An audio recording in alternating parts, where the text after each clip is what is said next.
ইরানের বাণিজ্যিক এলাকা লক্ষ্য করে অব্যাহত যুক্তরাষ্ট্রের হামলা, জবাবে মধ্যপ্রাচ্যের মার্কিন স্থাপনায় আঘাত হেনেছে তেহরান।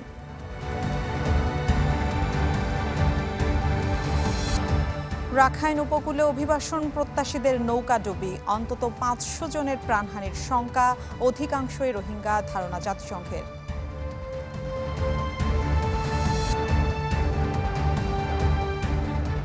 দর্শক, আমন্ত্রণ ওয়ার্ল্ড নিউজ টুডেতে, সাথে আছি আমি মিলা খন্দকার।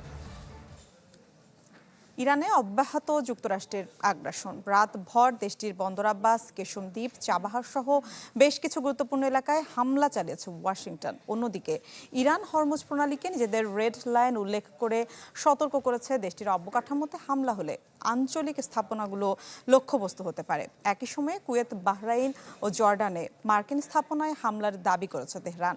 এ অবস্থায় সংঘাত থামিয়ে উভয় পক্ষকে আবার আলোচনায় ফেরানোর চেষ্টা চালিয়ে যাচ্ছে পাকিস্তান।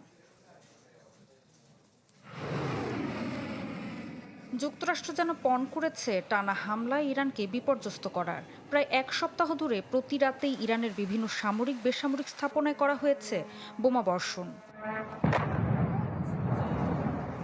নতুন করে বন্দর আব্বাস সহ একাধিক এলাকায় আকাশ প্রতিরক্ষা ব্যবস্থা, ক্ষেপণাস্ত্র, ড্রোন সক্ষমতা এবং উপকূলীয় নজরদারি স্থাপনায় আঘাত হানা হয়েছে।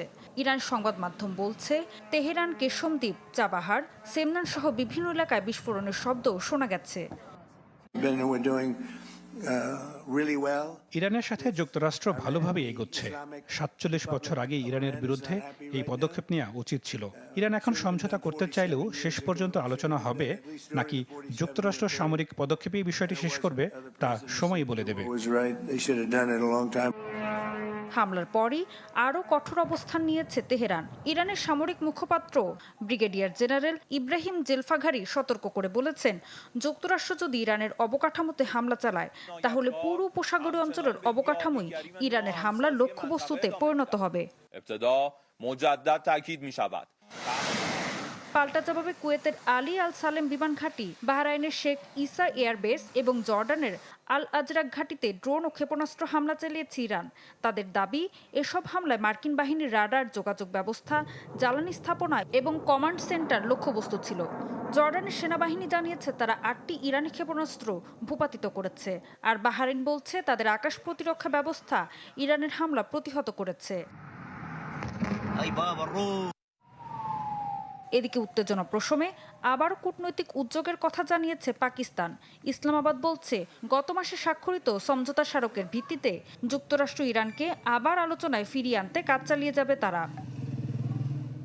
ঋতু সাহা, চ্যানেল 24। মিয়ানমারের রাখাইন উপকূলে দুটি অভিবাসী নৌকা ডুবে অন্তত 500 জনের প্রাণহানির আশঙ্কা করছে জাতিসংঘ। যৌথ বিবৃতিতে কথা জানায় শরণার্থী বিষয়ক সংস্থা UNHCR এবং আন্তর্জাতিক অভিবাসন সংস্থা IOM। সংস্থা দুটি জানায়, জুনের শেষ দিকে মিয়ানমারের রাখাইন রাজ্য থেকে যাত্রা শুরু করে নৌকা দুটি। ধারণা করা হচ্ছে আরোহীদের বেশিরভাগই ছিলেন রোহিঙ্গা। তাদের মধ্যে বাংলাদেশের কক্সবাজার ক্যাম্প থেকে যাওয়া শরণার্থীরাও ছিলেন বলে জানা যায়। গেল 8 জুলাই আইওয়ার্দি উপকূলে নৌকা দুটি ডুবে যায় বলে ধারণা করা হচ্ছে। IOM বলছে, এই মর্মান্তিক ঘটনা নিশ্চিত হলে চলতি বছর আন্দামান সাগর ও বঙ্গোপসাগরে প্রাণহানির সংখ্যা আরও বাড়বে।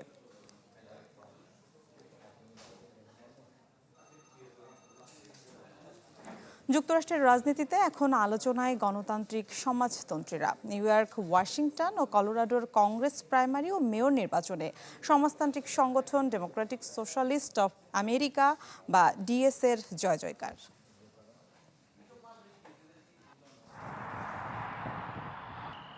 যুক্তরাষ্ট্রের নিউ ইয়র্ক ও কলোরাডোর হাউস প্রাইমারি থেকে শুরু করে কলম্বিয়া ডিস্ট্রিক্টের মেয়র নির্বাচন, সাম্প্রতিক সময়ে সর্বত্রই ডেমোক্রেটিক সোশ্যালিস্টদের জয় জয়কার। বিশেষ করে চলতি বছরের জানুয়ারিতে জোহরান মামদানি নিউ ইয়র্কের সিটির মেয়র হিসেবে দায়িত্ব গ্রহণের পর মার্কিন রাজনীতিতে প্রগতিশীল ধারাটি নতুন উচ্চতায় পৌঁছেছে। ডেমোক্রেটিক সোশ্যালিস্ট অব আমেরিকা বা DS সক্রিয় সংগঠন হিসেবে কাজ করছে। মূলধারার ডেমোক্রেটদের সাথে DS এর প্রধান পার্থক্য হলো আদর্শিক। ডেমোক্রেটরা যেখানে পুঁজিবাদী ব্যবস্থাকে সংস্কারের মাধ্যমে টিকিয়ে রাখতে চান, সেখানে ডেমোক্রেটিক সোশ্যালিস্টরা এ ব্যবস্থাই চান না। তাদের মতে বর্তমান আর্থিক কাঠামো কেবল মালিক শ্রেণীর স্বার্থ রক্ষা করে, তাই তারা উৎপাদনের মাধ্যমগুলোকে সরাসরি জনগণের নিয়ন্ত্রণে আনার স্বপ্ন দেখেন। অর্থনৈতিক ক্ষেত্রে এই দুই পক্ষের লড়াই বেশ স্পষ্ট। বর্তমানে ডেমোক্রেটরা ন্যূনতম মজুরি $15 উন্নীত করার পক্ষে থাকলেও নিউ ইয়র্কের মেয়র 2030 সালের মধ্যে তা $30 নিয়ে যাওয়ার দাবি তুলেছেন। কর কাঠামোর ক্ষেত্রেও আকাশ পাতাল ব্যবধান বিদ্যমান। শ্রমিকদের অধিকার রক্ষায় ডিএসএ প্রচলিত 40 ঘন্টার কর্মসপ্তাহ কমিয়ে 32 ঘন্টায় আনার প্রস্তাব দিয়েছে। সবার জন্য সরকারি বীমা চালুর দাবি জানাচ্ছে, যেখানে স্বাস্থ্যসেবা কোনো কেনা বেচার পণ্য হবে না। পেন্টাগনের বিশাল বাজেট কমিয়ে সেই অর্থ শিক্ষা ও জনকল্যাণে ব্যয় করার পাশাপাশি ন্যাটোর মতো সামরিক জোটের বিরোধিতা করছে ডিএসএ। ডেমোক্রেটরা পুঁজিবাদ টিকিয়ে রাখতে সংস্কার চান, আর ডিএসএ চায় পুরো ব্যবস্থা বদলে শ্রমিকদের হাতে অর্থনীতির নিয়ন্ত্রণ তুলে দিতে। ইফতেখার আলম, চ্যানেল 24। কৃত্রিম বুদ্ধিমত্তা বা এআই বর্তমান বিশ্বের সবচেয়ে আলোচিত প্রযুক্তি।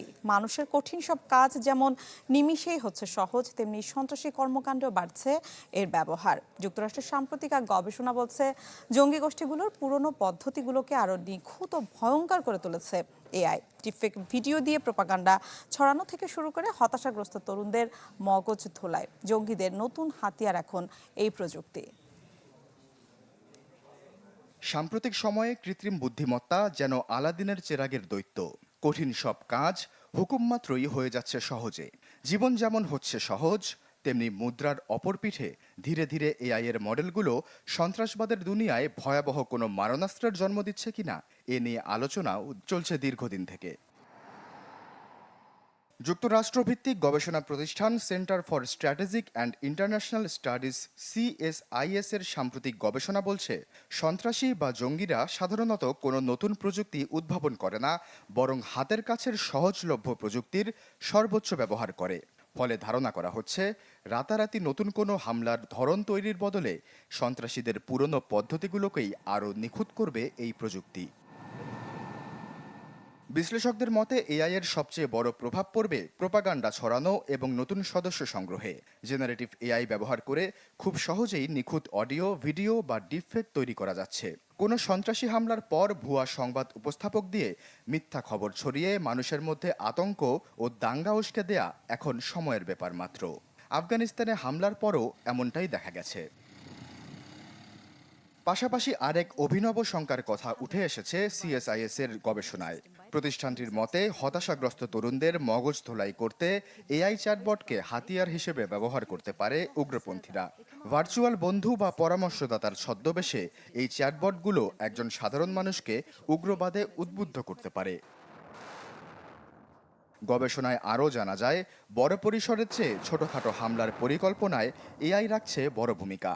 বোমা বানানোর রাসায়নিক অনুপাত মেলাতে কিংবা নিখুঁত হামলার ছক কষতে অনভিজ্ঞ জঙ্গিরাও এখন ওপেন সোর্স প্রযুক্তির সাহায্য নিচ্ছে। এছাড়া ড্রোনের সাহায্যে এআই এর সমন্বয়ে লক্ষ্যবস্তু নির্ধারণ এখন আগের চেয়ে ঢের সহজ। আন্তর্জাতিক মহলের অন্যতম আতঙ্ক কেমিক্যাল বা বায়োলজিক্যাল অস্ত্রের ক্ষেত্রে এআই এর ব্যবহার। ল্যাবরেটরির ক্যাটাগরি জটিলতা পার করা বেশ কঠিন হলেও কোনো ধ্বংসকামী গোষ্ঠী বা কাল্টের হাতে এআই এর এই জ্ঞান পড়লে তা ভয়াবহ বিপর্যয় ডেকে আনতে পারে বলে বলছেন বিশেষজ্ঞরা। পাশাপাশি বিভিন্ন রাষ্ট্র তাদের প্রক্সি গোষ্ঠীগুলোকে এআই প্রযুক্তি দিয়ে সাহায্য করতে পারে, যার মাধ্যমে সাইবার হামলা ও তথ্যযুদ্ধ আরও জোরালো হবে। তবে মুদ্রার উল্টো পিঠও আছে। প্রযুক্তি শুধু সন্ত্রাসীদেরই শক্তিশালী করছে না, পাল্লা দিয়ে বাড়ছে রাষ্ট্রগুলোর সন্ত্রাস দমন সক্ষমতাও। গোয়েন্দা সংস্থাগুলো এখন এআই ব্যবহার করে সন্দেহভাজনের ফোনালাপ শোনা, অনুবাদ করা, আর্থিক লেনদেন ট্র্যাক করা এবং ড্রোন ও স্যাটেলাইটের মাধ্যমে নজরদারি করছে অপরাধীর গতিবিধি। সামাজিক যোগাযোগ মাধ্যমে জঙ্গিদের নেটওয়ার্ক ভাঙতেও এআই এখন সবচেয়ে বড় হাতিয়ার। আশ্বাস চৌধুরী, চ্যানেল 24।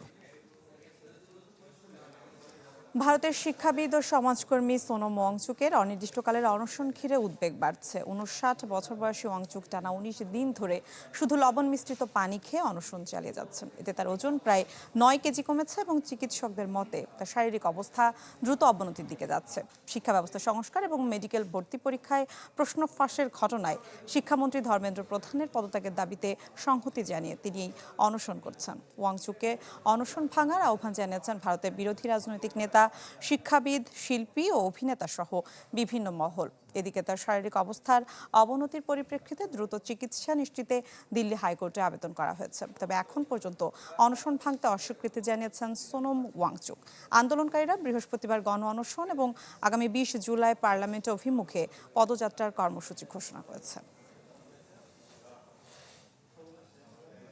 দাবানলে বিপর্যস্ত কানাডার অন্টারিও। ধোঁয়ায় আচ্ছন্ন টরন্টোর বায়ুমান কমে যায়, ব্যাহত হচ্ছে দৈনন্দিন জীবনযাপন। দাবানলের প্রভাব পড়েছে যুক্তরাষ্ট্রের উত্তর পূর্বাঞ্চলেও। স্বাস্থ্য সতর্কতা জারি করে বাইরে চলাচল সীমিত রাখার পরামর্শ দিয়েছে কর্তৃপক্ষ। কমলা রঙের আকাশ, দিনের আলো হারিয়ে গেছে ধোঁয়ার চাদরে। অন্টারিওর দাবানলের ধোঁয়ায় আচ্ছন্ন কানাডার বৃহত্তম শহর টরন্টো। কমেছে বায়ুর মান, ঝুঁকিতে বাসিন্দারা। দূষিত বায়ুর শহরের তালিকায় শীর্ষে এখন এই শহর। স্বাস্থ্য ঝুঁকি এড়াতে বাইরে কম বের হওয়ার পরামর্শ দিয়েছে কর্তৃপক্ষ। কেউ ঘরে এয়ার ফিল্টার চালিয়ে রাখছেন, আবার কেউ প্রয়োজনের তাগিদে বের হচ্ছেন মাস্ক পরে। অনেকের কাছে ফিরে এসেছে কয়েক বছর আগের ভয়াবহ দাবানলের স্মৃতি। কানাডা জুড়ে এখন সক্রিয় প্রায় 835টি দাবানল, এর মধ্যে 112টি নিয়ন্ত্রণের বাইরে। এই মৌসুমে পুড়ে গেছে প্রায় 19 লাখ হেক্টর বনভূমি।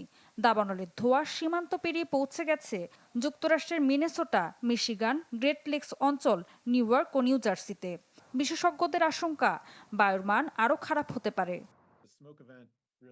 দাবানলের ধোঁয়া ইতোমধ্যে নিউ ইয়র্কে পৌঁছে গেছে। পরিস্থিতি আরও খারাপ হতে পারে। বর্তমান বায়ুমান অস্বাস্থ্যকর পর্যায়ে রয়েছে।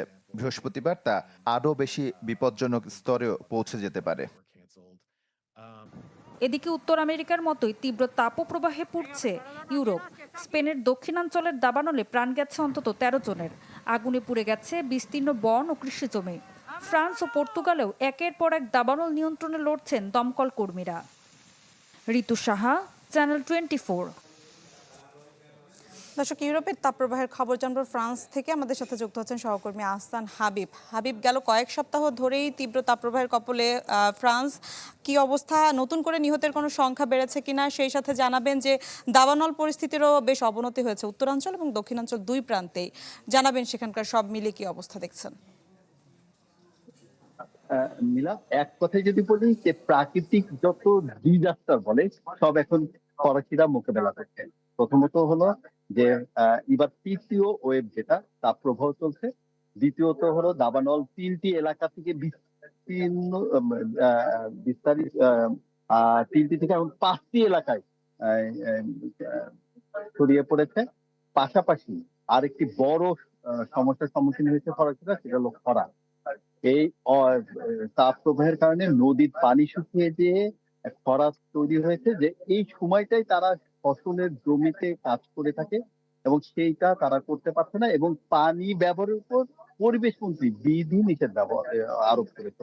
এবং এই বিধিনিষেধের প্রথম যেটা হয়েছে, আপনাকে আমি এর আগে বলেছিলাম যে পারমাণবিক চুল্লি বন্ধ ঘোষণা করা হয়েছে, এই কারণে যে চুল্লি ঠান্ডা করার জন্য, শীতলীকরণ করার জন্য যে পানি ব্যবহার করা হয় সেটি এখন উষ্ণ পানি হয়েছে, এখানে এই পানিটি ব্যবহার করতে পারছে না। পাশাপাশি ফসলের জমিতে যে পানি দেবে সেটাতে বিধিনিষেধ প্রয়োগ করা হয়েছে, কারণ নদীর পানির ভারসাম্যতা কমে গেছে। দেখেন, এইটা গেল তো একটা পরিবেশগত সমস্যার গুলো আপনাকে বললাম। মোকাবেলা করতে যে হিমশিম খাচ্ছে ফরাসিরা। প্রথমত হলো যে রোগীর সংখ্যা, মৃত্যুর সংখ্যা যে বাড়তেছে না তা না, বাড়তেছে, কিন্তু আমাদেরকে সেই তথ্যটা তারা দিচ্ছে না। এবং তারা সাধারণত প্রত্যেক সপ্তাহে বুলেটিনে আমাদেরকে জানায় যে কতজন মৃত্যু হচ্ছে, কিন্তু এইটা যাতে প্যানিক সৃষ্টি না হয় সেই কারণে তারা আপাতত এই বুলেটিনটা বন্ধ রেখেছে।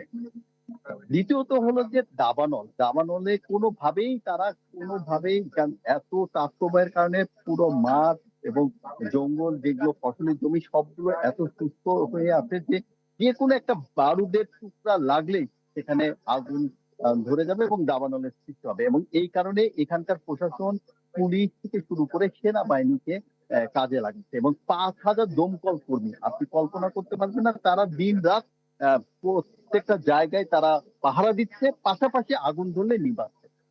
আর খরার কারণে যেটা বড় রকমের ডিজাস্টার শুরু হয়েছে, যে এখানে যে খাবার পানিটা ব্যবহার করা হয় নদী থেকে, নজর শহরের যে নদী থেকে, লয়ান নামের নদী থেকে যে পানিটা নিয়ে ওই এলাকার মানুষের খাবার পানি সরবরাহ করে, সেটি প্রায় বন্ধ হতে চলেছে। তার মানে আপনারা বুঝতে পারছেন যে পানিরও সংকটের মধ্যে এখন ফরাসিরা।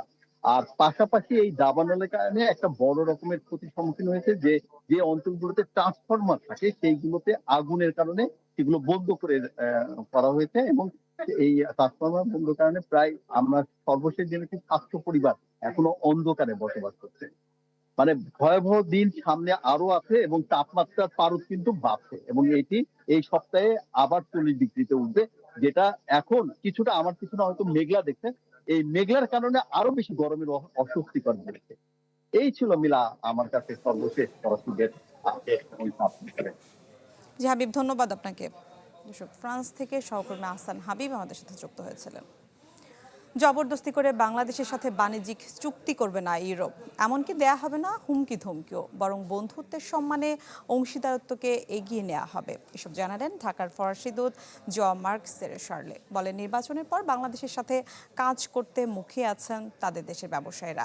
মোর্শেদ হাসিবের রিপোর্ট। 2023 সালে ইমানুয়েল ম্যাক্রোর সফর ছিল 3 দশক পরে কোনো ফরাসি রাষ্ট্রপতির বাংলাদেশে আসা। সেবার দুপক্ষই কূটনীতি, প্রতিরক্ষা, নিরাপত্তা, বাণিজ্য, বিনিয়োগ সহ নানা ক্ষেত্রে সহযোগিতার গভীরতা বাড়াতে একমত হয়। কথা হয় আঞ্চলিক আন্তর্জাতিক পর্যায়ে একে অন্যের পাশে থাকার। বাংলাদেশের নতুন সরকার ক্ষমতায় আসার পর সম্পর্কের সেই ধারায় গতি আনতে চায় ঢাকায় কর্মরত ফরাসি দূত। বললেন, জাতীয় নির্বাচনের পরে এখন গণতান্ত্রিক পরিবেশ ফিরেছে বাংলাদেশে, তাই তার ফ্রান্স তো বটেই, ইউরোপের বড় বিনিয়োগকারীরা আগ্রহ দেখাচ্ছে বাংলাদেশে বিনিয়োগের। তবে লেভেল প্লেইং ফিল্ড নিশ্চিত করবার দায়িত্ব বাংলাদেশের। Now that you are back to democracy, so we also have to convince our companies, but they are private. They come if they are attracted. So that's the job of the government of Bangladesh. For instance, BIDA is very active on that. Very good agency, but that's the job of Bangladesh. সম্প্রতি ঢাকার France দূতাবাসে জাতীয় দিবসের আয়োজনের ফাঁকে কথা বলেন ফরাসি দূত। এক প্রশ্নের জবাবে ইউরোপের প্রভাবশালী দেশের এই কূটনীতিক বলেন, বাংলাদেশ ইউরোপের সাথে বাণিজ্য চুক্তি করলে তা হবে সম্মানের সাথে, জবরদস্তি বা হুমকি দিয়ে নয়। I think EU has been a very reliable and faithful partner with Bangladesh for the last 30 years. So we expect to be treated well. We expect a minimum to have a level playing field. So we are not going to bully, we are not going to threaten or anything. It's not the way we work. We want to partner, so that's very important. But as we say, it takes two to tango. So we need the government of Bangladesh to move towards Europe because Europe has already moved towards Bangladesh. আশা প্রকাশ করেন, শুধু সরকারি পর্যায়ে নয়, সম্পর্কের গভীরতা বাড়বে বাংলাদেশ ও ফ্রান্সের জনগণের মধ্যেও। মোর্শেদ হাসিব, চ্যানেল 24, ঢাকা। যুক্তরাষ্ট্রের লস এঞ্জেলেসের একটি বোটানিক্যাল গার্ডেনে একসাথে ফুটেছে বিরল টাইটান অ্যারাম বা কার্স ফ্লাওয়ার। এই ফুলের জীবনকাল কেবল 24 থেকে 48 ঘন্টা। বিরলে ফুল দেখতে ভিড় করেছেন অসংখ্য দর্শনার্থী। যুক্তরাষ্ট্রের লস অ্যাঞ্জেলেসের কাছে অবস্থিত দ্য হান্টিংটন বোটানিক্যাল গার্ডেনে একসঙ্গে দুটি বিরল টাইটান অ্যারাম বা কর্পস ফ্লাওয়ার ফুটে ওঠায় দর্শনার্থীদের উপচে পড়া ভিড় দেখা গেছে। ইন্দোনেশিয়ার সুমাত্রার স্থানীয় এই বিপন্ন উদ্ভিদটি বিশ্বের অন্যতম বিরল ফুল হিসেবে পরিচিত। ফুলটি সাধারণত প্রতি 2 থেকে 3 বছর পর একবার ফোটে এবং এর প্রস্ফুটন স্থায়ী হয় মাত্র 24 থেকে 48 ঘন্টা। তাই এমন দৃশ্য দেখার সুযোগ খুবই বিরল। কর্পস ফ্লাওয়ার নামটির পেছনের কারণ হলো এর তীব্র দুর্গন্ধ। ফুলটি পচা মাংসের মতো গন্ধ ছড়ায়, যা ক্যারিয়ন বিটল বা মাংসখেকো মাছির মতো পরাগবাহীদের আকৃষ্ট করে এবং এই পোকামাকড়ই ফুলটির পরাগায়নে গুরুত্বপূর্ণ ভূমিকা রাখে। এর গন্ধ আসলে খুব তীব্র। আমাদেরকে সবসময় প্রথম যে প্রশ্নটা করা হয় তা হলো, এর গন্ধটা আসলে কেমন? এর গন্ধ সত্যিই খুব খারাপ, অনেকটা ডাস্টবিনের মতো। আমরা চাই মানুষ মজাদার এবং উত্তেজনাপূর্ণ উপায়ে সংরক্ষণের সাথে যুক্ত হোক। কর্পস ফ্লাওয়ার অসাধারণ। মানুষ শুধু এই ফুলটি দেখতে আসার জন্য কাজ থেকে ছুটি নেয়। বিশেষজ্ঞদের মতে টাইটান অ্যারামের মতো বিরল উদ্ভিদ সংরক্ষণ এবং জীববৈচিত্র্য রক্ষার গুরুত্ব তুলে ধরতে এমন প্রদর্শনী গুরুত্বপূর্ণ। ইফশিতা জামান, চ্যানেল 24। দর্শক, এই ছিল আজকের ওয়ার্ল্ড নিউজ টুডে। বিশ্বের গুরুত্বপূর্ণ সব সংবাদ ও বিশ্লেষণ জানতে একই সময় চোখ রাখুন চ্যানেল 24 এর পর্দায়। এছাড়া দেখতে পারেন ফেসবুক এবং ইউটিউবে। এতক্ষণ সাথে থাকার জন্য ধন্যবাদ সবাইকে।